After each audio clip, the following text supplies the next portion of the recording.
Assalamualaikum warahmatullahi wabarakatuh. Selamat pagi teman-teman sekalian yang saya banggakan.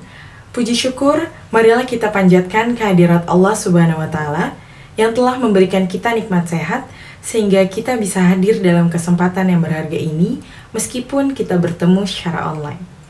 Perkenalkan, nama saya Aisyah Zatunisa, dan sebelum saya mulai, saya ingin mengajak teman-teman semua untuk sejenak mengingat kapan terakhir kali kalian memposting sesuatu di media sosial.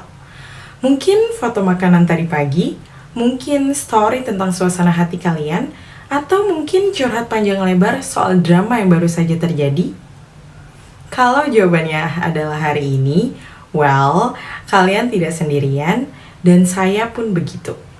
Tapi, pernahkah teman-teman bertanya pada diri sendiri, apakah semua yang kita bagikan itu memang perlu dibagikan? Inilah yang ingin saya ajak teman-teman renungkan bersama hari ini.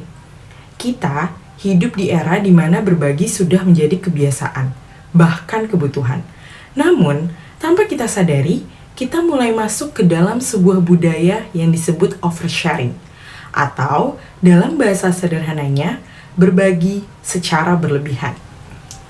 Teman-teman, oversharing bukan sekedar soal banyaknya postingan.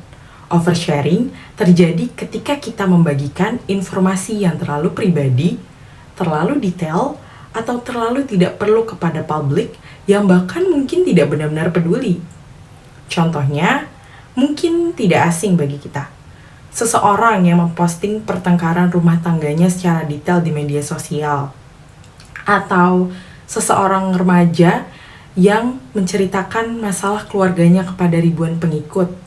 Atau bahkan seseorang yang membagikan lokasi real time mereka setiap hari tanpa menyadari risikonya.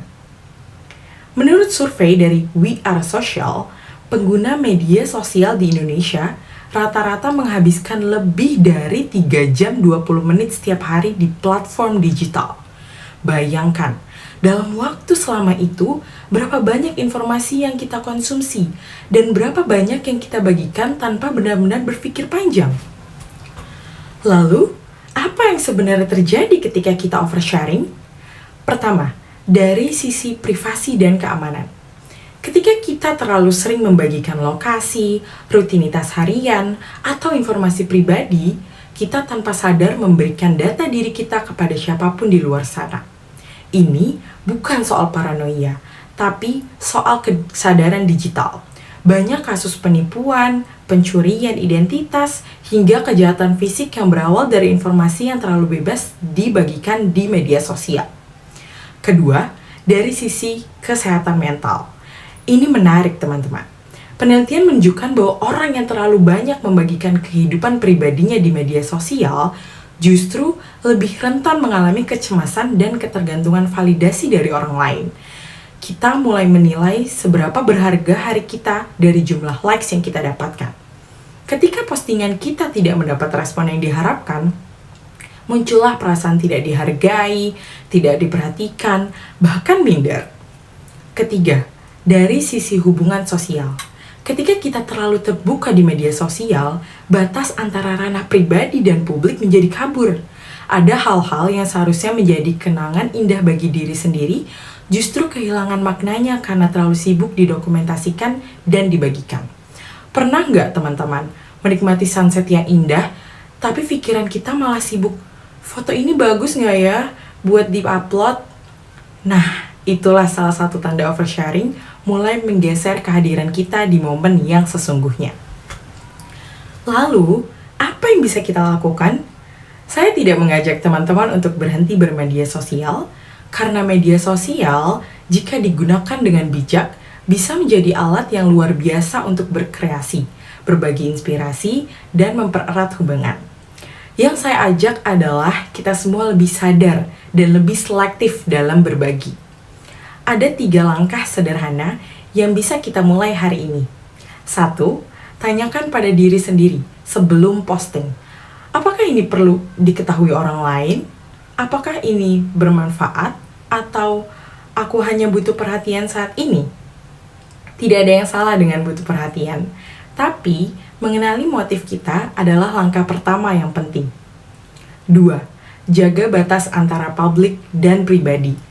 Tidak semua momen harus dibagikan. Justru, ada kekuatan tersendiri dalam menyimpan sebagian hidup kita hanya untuk diri sendiri dan orang-orang terdekat. Nikmati momennya, bukan hanya kontennya. 3. Bangun kepercayaan diri yang tidak bergantung pada validasi digital. Kita tidak perlu ribuan likes untuk membuktikan bahwa hidup kita berarti. Nilai dari diri kita jauh lebih besar dari angka di layar ponsel. Teman-teman, bodoh oversharing bukan kejahatan. Ini adalah tantangan zaman yang kita semua hadapi bersama. Tapi, dengan kesadaran yang tepat, kita bisa menjadi generasi yang tidak hanya aktif di media sosial, tetapi juga cerdas, bermanfaat, dan tetap menjaga ruang pribadi kita. Karena sejatinya, tidak semua hal yang terjadi dalam hidup kita perlu konsumsi publik. Ada hal-hal yang justru lebih indah ketika dibagikan menjadi milik kita sendiri. Dari apa yang saya sampaikan, marilah kita bersama-sama belajar untuk berbagi secukupnya, bukan berlebihan. Karena hidup kita bukan sebuah reality show, dan kita tidak harus selalu menjadi karakter utama yang tampil di depan layar setiap saat. Demikian pidato yang bisa saya sampaikan. Semoga apa yang saya bagikan hari ini, dan ya, saya sangat berharap ini bukan termasuk oversharing, dapat bermanfaat bagi kita semua. Terima kasih atas perhatiannya teman-teman. Wassalamualaikum warahmatullahi wabarakatuh.